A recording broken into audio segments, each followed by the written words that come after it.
Today, let's talk about the word prejudice and let's see what we can learn from this word so that we can be a better people, a better human beings. So I wrote here and said, prejudice is an unjustified negative belief or feeling towards an individual based on their race, religion, age, and nationality. It involves preconceived, often irrational judgments. Prejudice is an unreasonable, unfair, premature opinion about a person or group, usually formed without enough knowledge or experience. So it's a prejudgment. So when somebody is being prejudiced, you are hating somebody, or you're saying I don't like them, or I don't like that one, without any base, without any proof, without any knowledge, like personal knowledge of that person, but because everyone says this about them, so I don't like them, they are like this. I don't like these people, they are like this, whatever, whatever. That is prejudice, and it's not fair and it's not right. So I'm gonna share my personal experience when it comes to concerning prejudice. Me, my lesson, like the one that I learned that was really like I had to learn the hard way, was my attitude towards Nigerians. So, in homes, people talk like, these people are like this, they are like this, and we would talk in my home like that. And what happened was that ah, my daughter comes home and tells me that she's pregnant, and guess who has pregnanted her? It's a person, it's a man from Nigeria. So now what do we do? Life can teach you, ne? So now, and it took long for her to actually tell me because she knows, like the attitude towards, she knows. But then eventually we sat down and talked to him and everything. He never denied. And to this day, my grandson is seven, 7 years young. The best gift God has ever given me. I love him. I have raised two girls, and now I have got a grandson who is more like a son to me. And so I've raised a boy, and I'm so grateful to the Lord. But mainly, the main thing that I want to us to learn from this is that the fact that from my prejudice, I could have said I don't want to have anything to do with him. I don't even want him near. There are parents who do that.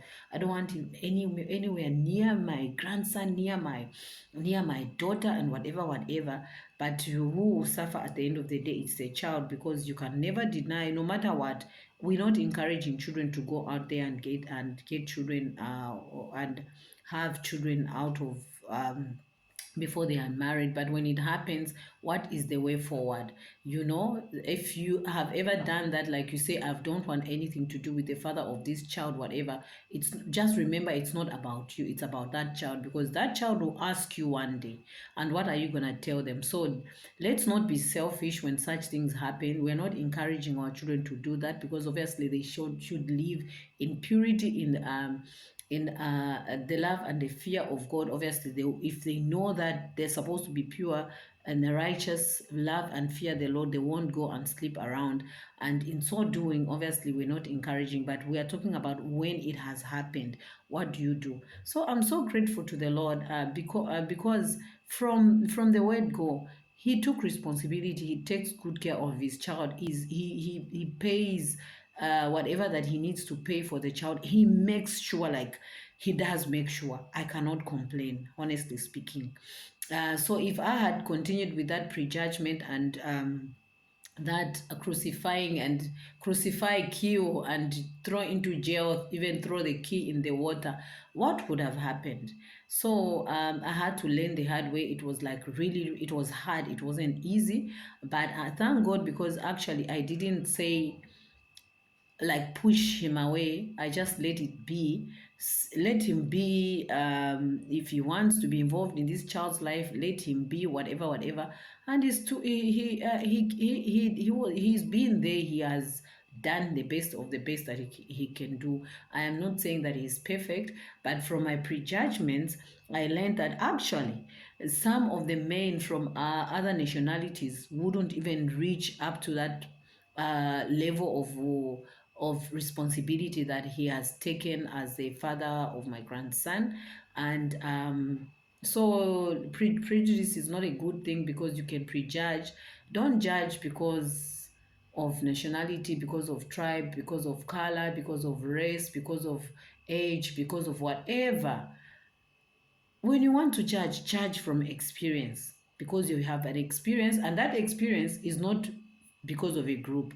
That experience should always be based on your personal experience with an individual, not your experience, your personal experience with an individual. Then you generalize, then you kill everyone, you crucify everyone, and mess up everyone.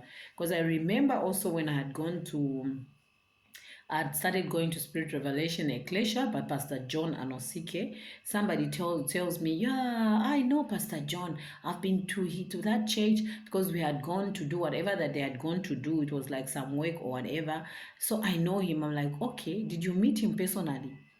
No, I didn't meet him personally. We just went and did whatever that we had to do and left. So why are you being preconceived, or why are you prejudging before you even know him personally? I told him, no, it's not fair. It's not fair to talk like that.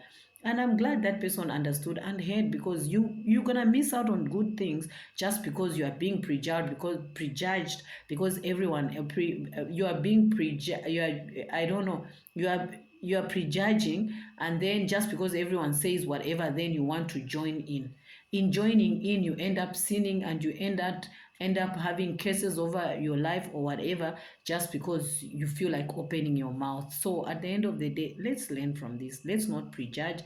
I am here, I've got a grandson from Nigeria, and I've got nothing that I can say against Nigerians. I used to talk from no experience. I used to talk from no, never even having had a personal relationship, or anyone that I knew personally from Nigeria, but I would prejudge and prejudge and prejudge. But then I guess I had to learn the hard way. Like here where I'm sitting today, I can't even say that anything against Nigerians, because from there I actually had to learn that you don't do that, whether it's Nigerians, whether it's with whatever nationality, race, or whatever. If you want to complain, complain about your personal experience with one individual, not everyone else. Just because that one person did this, so they are all like that. It's not fair. So let's learn so that we can be a better people, a better human beings, you know?